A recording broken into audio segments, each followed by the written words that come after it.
Nudikum tahiyatan faiqatan, tahiyatan min qalbin amikum uhibbukum.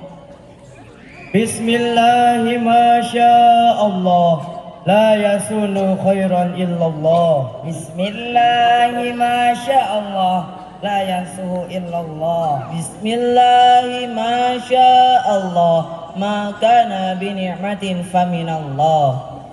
Bismillahirrahmanirrahim. Ila hadratikum sadati hajibu hadas salam. Assalamu alaikum warahmatullahi wabarakatuh.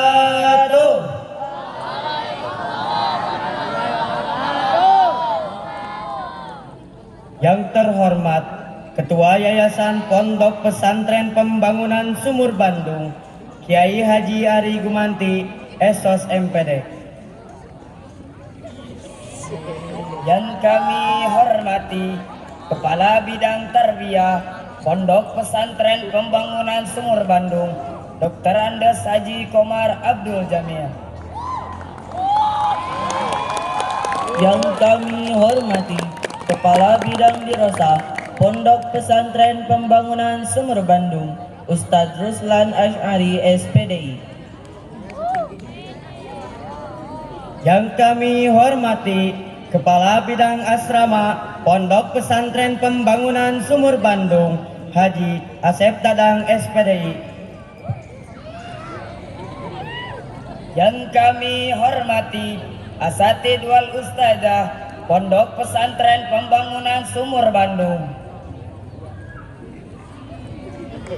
Dan yang kami banggakan teman-teman seperjuangan serta seluruh santriawan santriawati Pondok Pesantren Pembangunan Sumur Bandung yang kami cintai dan kami sayangi.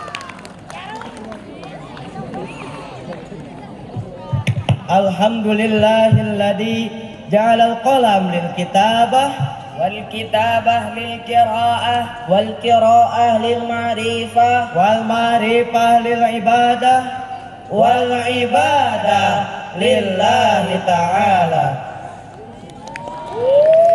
Pertama-tama dan yang paling utama, bersyukur kita kepada Allah yang telah menciptakan 7 lapis langit tanpa tiang, 7 lapis bumi tanpa tali gantungan, serta luasnya samudra tanpa semen cor-coran. Dan sebagaimana yang telah menciptakan makhluk yang begitu romantis, alis matanya bagaikan semut yang berbaris-baris, wajahnya yang manis yang membuat iman semakin menipis. Tidak lupa juga semua ini berkat rahmat Allah yang telah memberikan kesempatan kepada kita untuk hadir dan berkumpul di ajang kreasi santri keluarga santri 36 Pondok Pesantren Pembangunan Sumur Bandung yang insya Allah penuh dengan keberkahan ini. Amin ya rabbal alamin. Salawat berboncengkan salam berbahan bakar iman tidak lupa kita curahkan kepada putra padang pasir yang tidak pernah kikir dan pandai berzikir, yakni Nabi tertinggi anti korupsi, baginda termulia anti durhaka, is the best man leader of leader, habibana wa nabiyana wa maulana Muhammad sallallahu alaihi wasallam. Sosok agung yang pernah berkata, seandainya Fatimah binti Muhammad mencuri, niscaya aku sendiri yang akan memotong tangannya. Itulah teladan keadilan sejati, tidak pandang bulu, tidak pilih kasih. Hadirin yang dirahmati Allah, pada momen yang penuh berkah ini, perkenankan kami menyampaikan syarhil Quran yang mengangkat tema matinya sila kelima.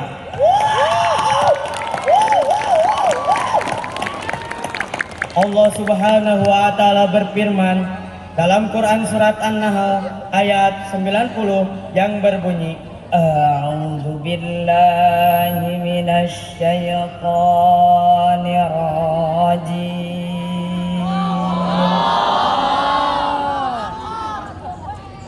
Bismillahirrahmanirrahim. Aku berlindung kepadamu ya Allah dari godaan syaitan yang terkutuk. Dengan menyebut namamu ya Allah yang maha pengasih lagi maha penyayang. Inna Allah ya'muru bil adli wal ihsan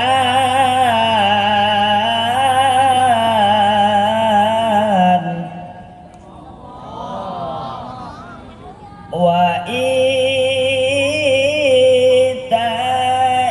dzil qurba wa yanha 'anil fahsya'i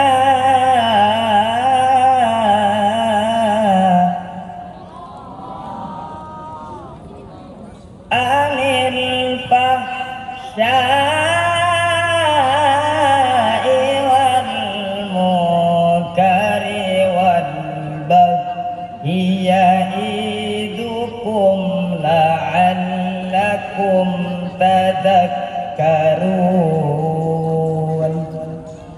Sadaqallahul azim.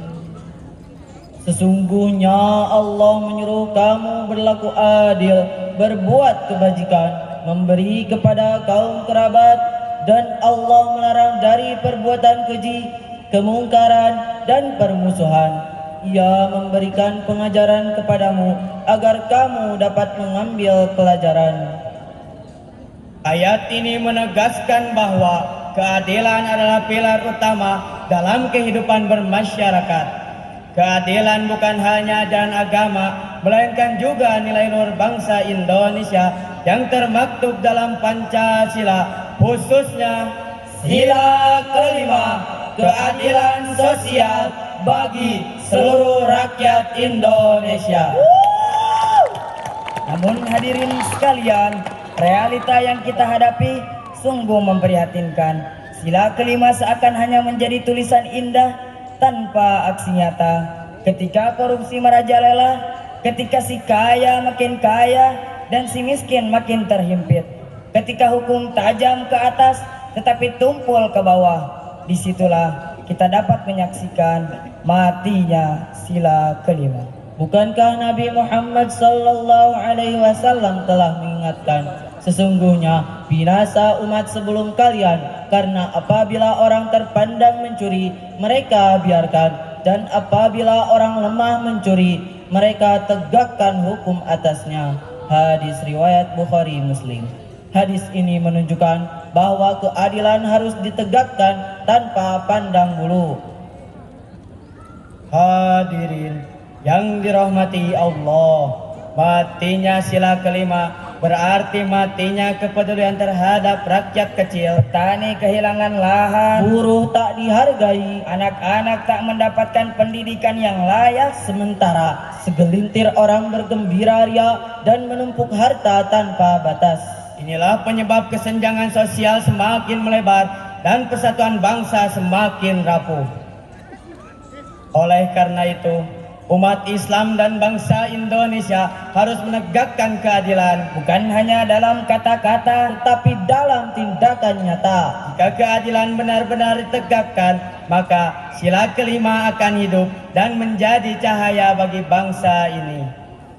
Hadirin yang dirahmati Allah, oleh karena itu, marilah kita hidupkan kembali sila kelima dengan mengamalkan nilai keadilan sebagaimana telah diajarkan oleh Al-Quran dan As-Sunnah. Dari firman-Nya yang mulia, Al-Quran bukan hanya untuk dibaca, melainkan untuk dihayati. Al-Quran bukan hanya untuk dihafal, melainkan untuk diamalkan. Ia adalah cahaya di tengah gelapnya zaman juga pelita yang menuntun langkah menuju keridhaan Tuhan. Semoga Allah membimbing kita menjadi hamba-hambanya yang menjunjung tinggi nilai keadilan, Sehingga nilai luhur sila kelima dapat terwujud nyata dalam kehidupan masyarakat Indonesia. selamatkanlah negeri, Jiwa, bangsa, agama, Bhinneka Tunggal Ika, satu nusa, satu bangsa, NKRI, harga mati, santri untuk negeri. Pondok Pesantren Pembangunan Sumur Bandung, Mahaduna Baituna. saya Habib Al-Ghifari, Wa ana Ahmad Subai Sawanangan. Enmi Muhammad Azhar Badillah. pamit undur diri karena kalau maju saingannya teman sendiri.